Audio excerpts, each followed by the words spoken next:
Rekan-rekan, hari ini topik kita yang simple-simple saja, yaitu mengenai peningkatan daripada kolesterol.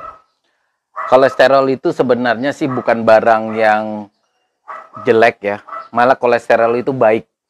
Karena dari kolesterol lah kita bisa membentuk sel, membentuk hormon. Sehingga kalau kita kekurangan kolesterol tentu akan terjadi gangguan hormonal, gangguan regenerasi sel ya. Dan kolesterol yang bagus itu sebenarnya kan yang penting dia masih dalam batas-batas yang wajar. Nah, kolesterol itu bisa menjadi penyakit di kita jika kadar atau nilainya melebihi daripada nilai yang sebenarnya diharuskan. Kolesterol sendiri sebenarnya tidak bergejala ya. Jadi peningkatan kolesterol itu umumnya tidak bergejala. Malah gejala-gejalanya sering dihubungkan dengan sesuatu yang tidak ada hubungan dengan kolesterol. Misalnya rasa sakit di belakang leher, kemudian kesemutan atau nyeri pada ujung-ujung jari yang kadang-kadang sering sekali dihubungkan dengan nilai kolesterol yang tinggi. Nah, walaupun kolesterol tidak bergejala, tetapi kalau nilainya tinggi, maka akan terjadi gejala-gejala akibat daripada tertumpuknya kolesterol di dalam pembuluh darah. Jadi orang bisa mengalami serangan jantung, bisa mengalami stroke, terjadi trombosis di vena kaki yang disebut dengan DVT, ataupun gangguan daripada pembuluh darah arteri yang lain.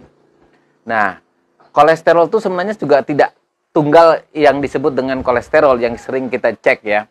Kolesterol itu ada yang disebut dengan kolesterol total, ada yang disebut dengan HDL, ada yang disebut dengan LDL, ada juga yang disebut dengan trigliserida.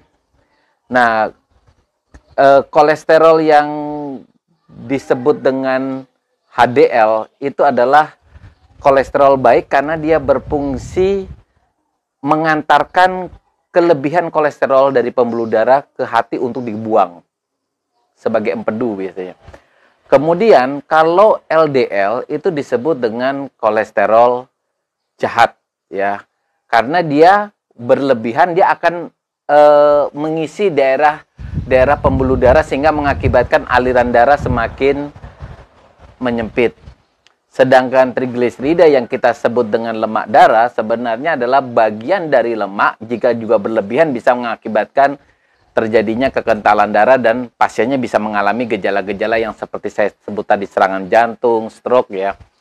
Tapi kita harus membedakan kolesterol dengan trigliserida. Kalau kolesterol itu sebagian besar itu diproduksi oleh hati. Sebagian kecil dari komponen makanan yang kita makan.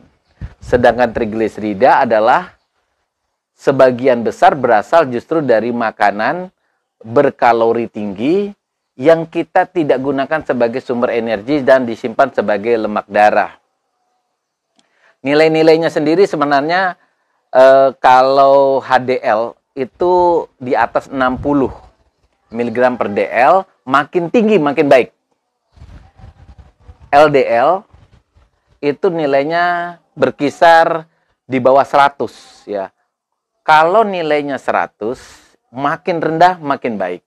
Disitulah terjadi keseimbangan antara HDL dengan LDL. Sedangkan trigliserida, walaupun dia terpisah dari kolesterol, dia tetap bagian daripada propilipid atau bagian daripada lemak yang kita sebut lemak darah. Nilainya tidak boleh melebihi dari 150 mg per dl. Jadi kenapa pertanyaan ada, dok, saya sudah minum obat kolesterol, saya sudah berdiet, kenapa kok LDL saya tinggi sekali? Sebenarnya itu karena teman-teman harus membedakan sebenarnya. LDL itu sebagian besar komponennya itu memang diproduksi oleh hati. Keadaan-keadaan yang bisa membuat kenapa kolesterol kita tinggi, pertama adalah gaya hidup. Nah, gaya hidup seperti misalnya kurang gerak ya, kurang berolahraga, itu justru merangsang tubuh kita untuk memproduksi komponen LDL lebih banyak daripada HDL. Kalau kita berolahraga, justru komponen hati akan memproduksi HDL lebih tinggi daripada LDL. Disitulah terjadi sehingga maka makin banyak kita bergerak sebenarnya membantu untuk menurunkan kadar kolesterol jahat. Makanan-makanan yang berkalori tinggi ya, itu juga harus perhatikan. Kalau kita aktivitas kerja kita mungkin tidak terlalu berat, tidak memakan kalori terlalu banyak, sebaiknya kita juga mengkonsumsi makanan dengan nilai kalori yang rendah. Dan terutama di makan malam.